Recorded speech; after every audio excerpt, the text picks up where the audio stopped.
Debbie Bell's with us from the Health Education Center at the Franklin County Health Department. Debbie, how are you doing? I'm doing well. Thanks for having me this morning, you all. Thanks for being here. First time we've had you on the show in a little while, and good to see you. And glad to have you here in our new studio too. Thank you. It looks great. Yeah, thanks. So we've mentioned that November, right, was Diabetes Awareness Month, right? Yes. So let's talk about what actually, for folks who don't know, and diabetes is one of those things that's probably affected lots of families, just about every family out there. People have connection to it. But let's describe what diabetes is first. Sure. So I always tend to define diabetes as your body isn't using the food that you eat properly. So definitely a nutrition-based health condition, but really what's happening is the majority of the foods that we eat on a daily basis, they are made up of carbohydrate containing foods. And I can kind of throw carbohydrates out now because that's a buzzword. Mm-hmm. And what happens is when we eat, the majority of those foods go to sugar in our blood.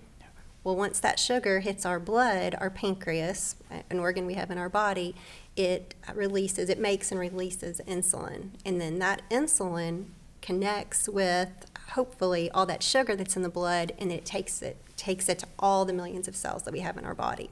When you have diabetes, there's an impairment somewhere in there.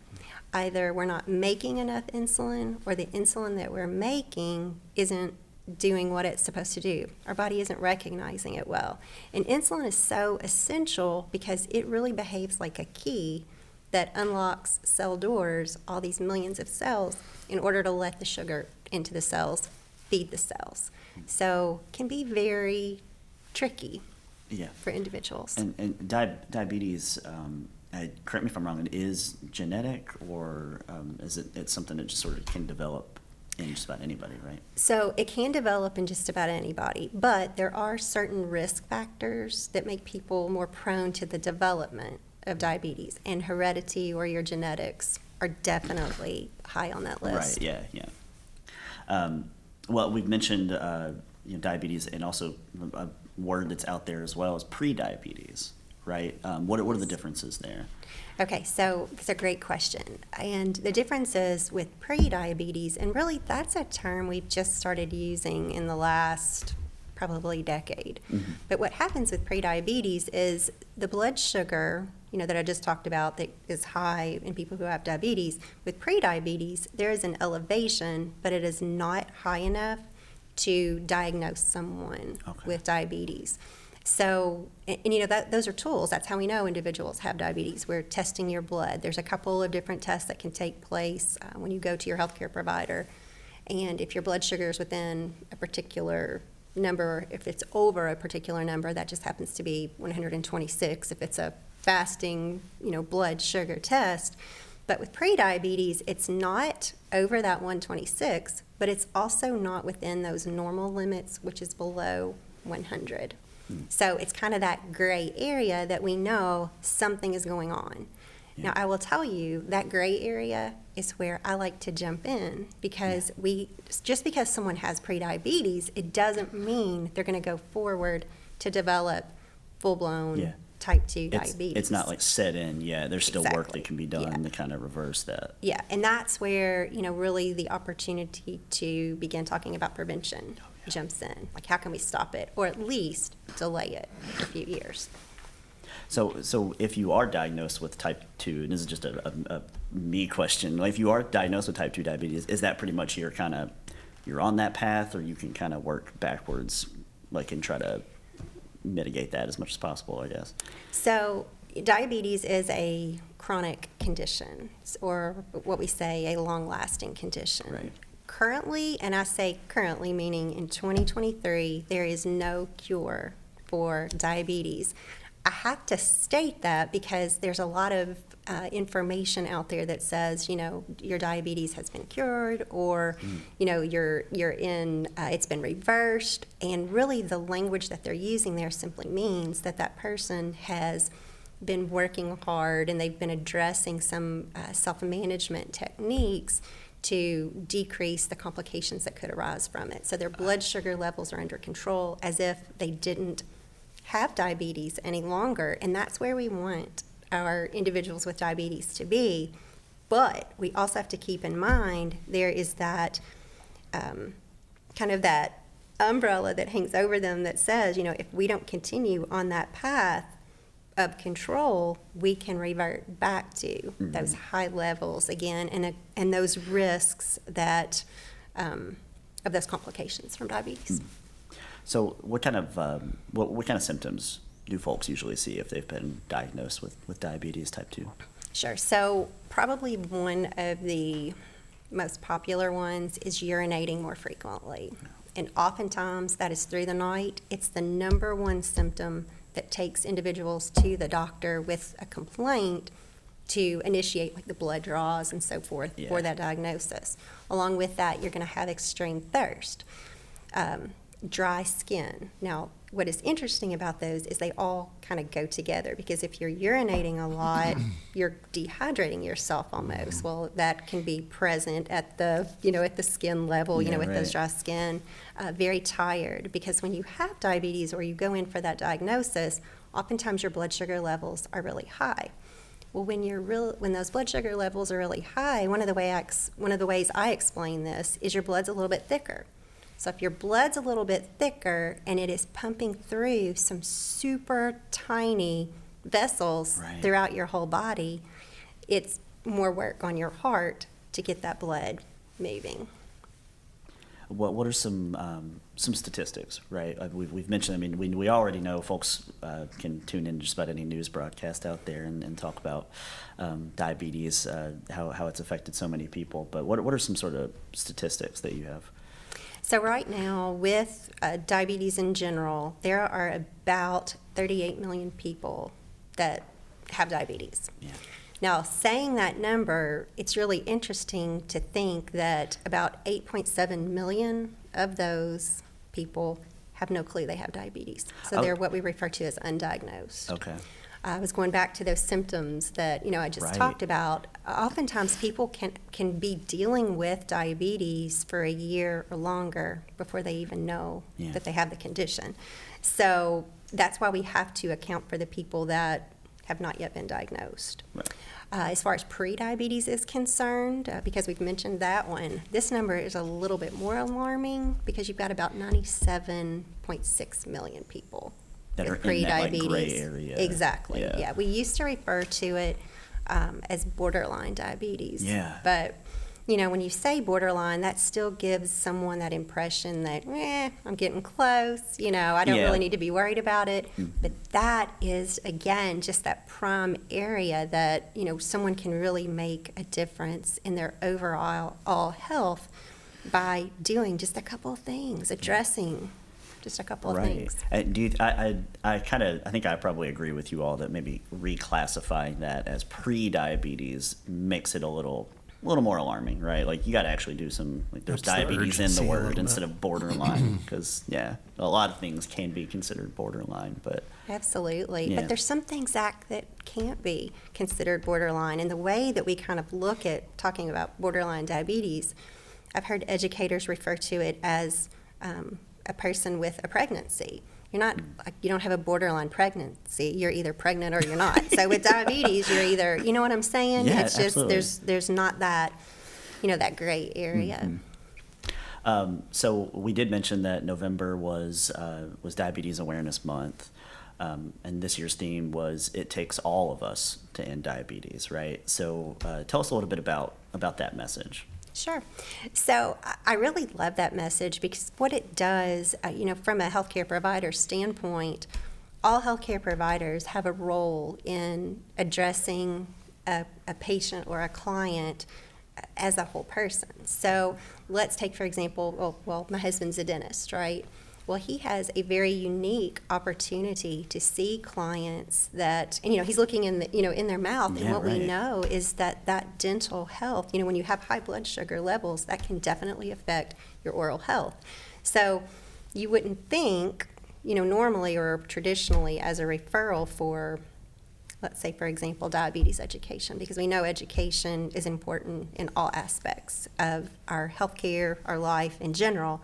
But, if we can have our dental providers refer their patients with diabetes, especially if they're seeing that, there are impacts in their dental care due to those high blood sugars, that's another avenue to get someone in. Yeah. Because along with our theme that it takes all of us, we also have a campaign out there talking about access to diabetes care. Statistically, we know that individuals who have diabetes, that over 60% do not or have not had education. And a lot of that education or management of diabetes deals with lifestyle change. Mm-hmm. So one of my dear friends, who is also a diabetes educator, coins the term, individuals don't know what they don't know. Yeah. So, just being able to provide that knowledge and that information. Now, what the individuals do with it, that is up to them. Yeah. But just making sure that they have all the information. Mm-hmm. Well, what kind of, we mentioned information is so important, but what other resources are there for folks in our community for prediabetes and diabetes? Sure. So with the Franklin County Health Department, we offer programs for both prediabetes, and we refer to that as the Diabetes Prevention Program. Mm-hmm. And it is a year-long lifestyle change program. The goal is to assist individuals that might need weight loss, because we know that obesity is also a risk factor for individuals with both prediabetes and diabetes. So this lifestyle program kind of walks individuals through over this year-long journey together on how to make changes to initiate at least a 5 to 7% weight loss, because we know typically within that 5 to 10% range, there are we see the most benefits in that overall, the blood work, their health, and so forth. Yeah. So we have DPP. That's kind of what we refer to it. We love acronyms, I guess, in public health. We also have, for those who have diabetes or they have a loved one with diabetes that they might be caring for, we have diabetes self-management education and support. And it is an 8-hour curriculum. Mm-hmm.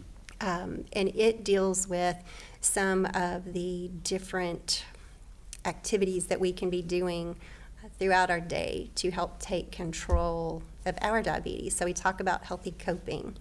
And, sometimes with diabetes, they're like, healthy coping, what does that have to do with my care? Well, you take someone that, gets a brand new diagnosis of diabetes. That is overwhelming, and that is scary. It's life-changing. It is. Yeah, because you're right, it is a lifestyle change to help mitigate these symptoms and try to, Absolutely.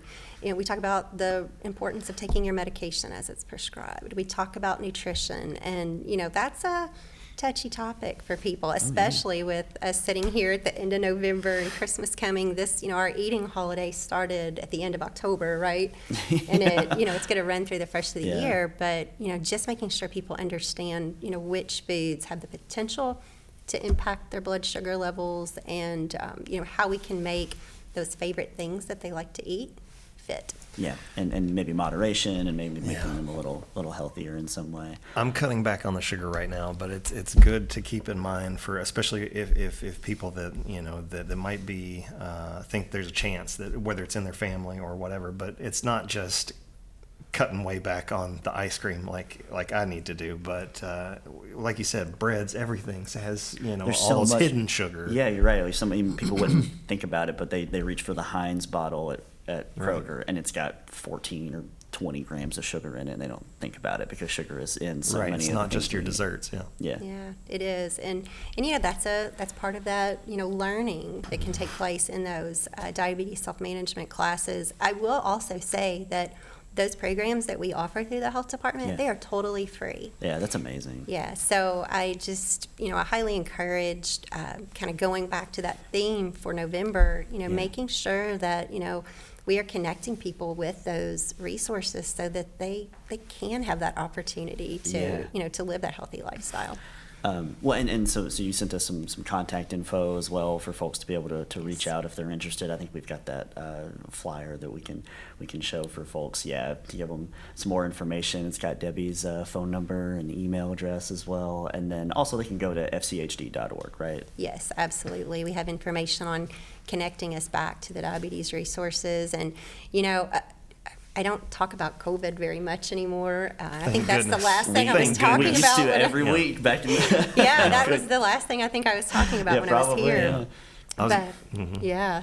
I was going to say it's nice to have you here, and we're not talking about how many people have COVID right now. It's Yeah, just like you those know, numbers, we- yeah. Yes, because I don't even know. I'm so excited to tell you I don't even know.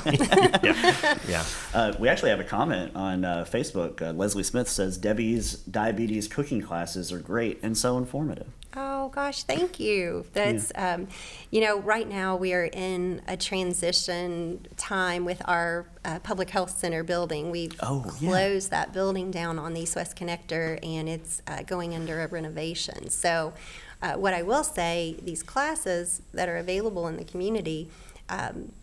COVID did bring something to light, and that is making these programs accessible to everyone. You know, if you don't have transportation, we can come into your home, meaning, you know, things can be done online. Yeah. So we can have virtual platforms. We can also now travel. So if there's different work sites that are interested in hosting these programs, we are your people. We would, you know, love to be there. And then, you know, if you can't travel and you are not IT savvy, if you have a telephone, we can do, you know, one-on-one phone calls to share that information. So the barriers really, we're really trying to break those down. Yeah, that's amazing. Debbie, are you a huge fan of Bad Bunny? Gosh, I knew you were going to ask Switching me that, Scott. subjects. Okay, so I was thinking about this, and I want to make sure that I make my daughter proud, and I'm Okay, gonna because all right. she knows. She's like, my mom doesn't know who Bad Bunny is, and I don't. But I do know who Hall and Oates is. You know, I know who they are. They Like, are. so Yeah. I'm not sure. High like- five. Yeah. Does she And know do, who Hall yeah, and does Oates? your daughter know who the Hall and Oates is? That's, She probably doesn't. so Yeah. she's got no room. I mean, it goes both ways. And do you have a favorite Christmas movie you want to talk about? I actually do. I think that my goat is probably It's a Wonderful Life. Oh yeah, Yeah, that's a good one. Controversial. I find that people love it or hate it. Like I've got some friends that hate It's a Wonderful Life. I'm on pro It's a Wonderful Life. Some people think it's depressing. Oh my And gosh. it's like, to me, it's like however the movie ends. That's you know right? Exactly. Yeah. I mean, it's hard, but that build up Yeah. and then that warm fuzzy at the end and the tears that I get. You know what I mean? It's Yeah. just like that's a winner. Absolutely, it's part of the Christmas movie experience. I feel like. I Yeah. mean, he saves the old man from putting the wrong medicine in the thing, and the guy's so Exactly. drunk and mad, and but then he's happy because he's you saved you saved me, you saved a life here. That's good stuff. Yes. All right, Debbie, thanks for being here, and it's nice to have you back, and hopefully we'll have you again on soon. Yeah. Thank you all so much. Thanks so much.